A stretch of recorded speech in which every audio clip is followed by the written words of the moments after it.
ನಾನು ಮೈಲಾರಿಪ್ರಾತ್ ಬೆಳಗಾವಿಯ ಜಿಲ್ಲಾ ವರದಿಗಾರ. ಪ್ರಮುಖವಾಗಿ ಬೆಳಗಾವಿಯ ಕರ್ನಾಟಕದ ಅವಿಭಾಜ್ಯ ಅಂಗ ಆಗಬೇಕು ಅನ್ನೋ ನಿಟ್ಟಿನಲ್ಲಿ ಕನ್ನಡಪರ ಹೋರಾಟಗಾರರು ನಿರಂತರವಾಗಿ ಹೋರಾಟವನ್ನ ಮಾಡ್ತಿದ್ದಾರೆ. ಆದ್ರೆ ಅದಕ್ಕೆ ಸ್ಪಂದಿಸುವಂತ ಕೆಲಸವನ್ನ ಇಲ್ಲಿರುವಂತಹ ಮಹಾನಗರ ಪಾಲಿಕೆ ಆಗಲಿ ಅಥವಾ ಅಧಿಕಾರಿಗಳು ಮಾಡ್ತಿಲ್ಲ. ಹಾಗಾಗಿ ಇವತ್ತು ಕೂಡ ಯತೀಂದ್ರ ಸಿದ್ದರಾಮಯ್ಯ ಅವರನ್ನ ಇಲ್ಲಿರುವಂತಹ ವಿವಿಧ ಕನ್ನಡಪರ ಹೋರಾಟಗಾರರು ಭೇಟಿಯಾಗಿ ಮನವಿಯನ್ನ ಮಾಡ್ಕೊಂಡಿರುವಂತದ್ದು.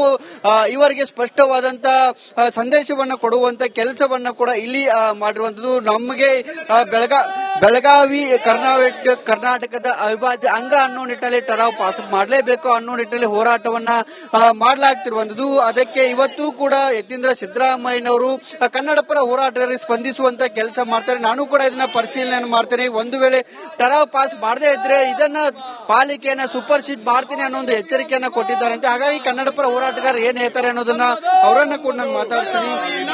ಸರ್, ಏನ್ ಮನವಿ ಕೊಟ್ರಿ ಮತ್ತೆ ಅವ್ರೇನ್ ಹೇಳಿ? ನಾವು ಕೊಟ್ಟದ್ದು ಪಾಲಿಕೆ ಗೊತ್ತುವಳಿ ಬಗ್ಗೆ ಕೊಟ್ಟೇವೆ. 4 ತಿಂಗಳು ಹೋರಾಟ ಮಾಡಿದ್ದೆ ಅವ್ರಿಗೆ ಹೇಳಿದ್ದೇವೆ. ಅನುದಾನ ಅವ್ರು ಕೇಳಕ್ ಬರ್ತಾರೆ, ಮೇಯರ್ ಡೆಪ್ಯೂಟಿ ಮೇಯರ್. ಅವ್ರ ಅನುದಾನ ಪಾಸ್ ಮಾಡಿದ ಗೊತ್ತುವಳಿ ಪಾಸ್ ಮಾಡಲಾರ್ದ ಅನುದಾನ ಕೊಡಬೇಡ ಅಂತ ಹೇಳಿದೀವಿ.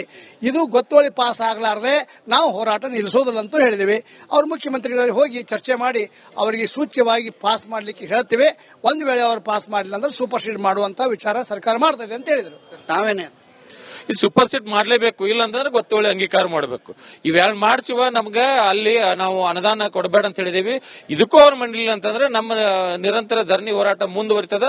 ಸರ್ಕಾರಕ್ಕೆ ಯಾವ ರೀತಿ ಒತ್ತಡ ಹಾಕಬೇಕು ಆ ರೀತಿ ಒತ್ತಡ ನಾವೆಲ್ಲ ಸಮಾನ ಮನಸ್ಸ ಕನ್ನಡಿಗರು ಹಾಕಬೇಕಂತ ಹೇಳಿ ತೀರ್ಮಾನ ಮಾಡಿದೀವಿ. ಅದು ಮುಂದಿನ ದಿನಗಳಲ್ಲಿ ನಮ್ಮ ಹೋರಾಟ ಮುಂದುವರಿತದೆ. ಒಂದು ವೇಳೆ ಆಗ್ಲಿಲ್ಲ ಅಂದ್ರೆ ಏನ್ ಸರ್? ನಮ್ಮ ಧರಣಿ ಮುಂದುವರಿತದ. ಆಗೋವರೆಗೆ ನಾವು ಬಿಡೋದೇ ಇಲ್ಲ.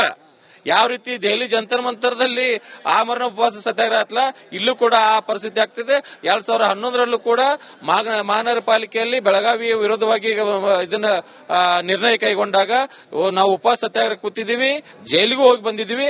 ಅದೇ ರೀತಿ ಹೋರಾಟಗಳನ್ನ ನಾವು ಮುಂದುವರಿಸ್ತೀವಿ.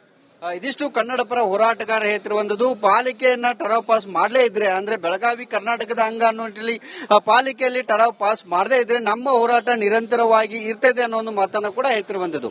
ಇದಿಷ್ಟು ಇಲ್ಲಿನ ಸುದ್ದಿ. ಮುಂದಿನ ಸುದ್ದಿನ ಕೊಡೋದಕ್ಕೆ ನನ್ನ ಸಹೋದ್ಯೋಗಿದ್ದಾರೆ. ಓಟೋಗಿ. Thank you.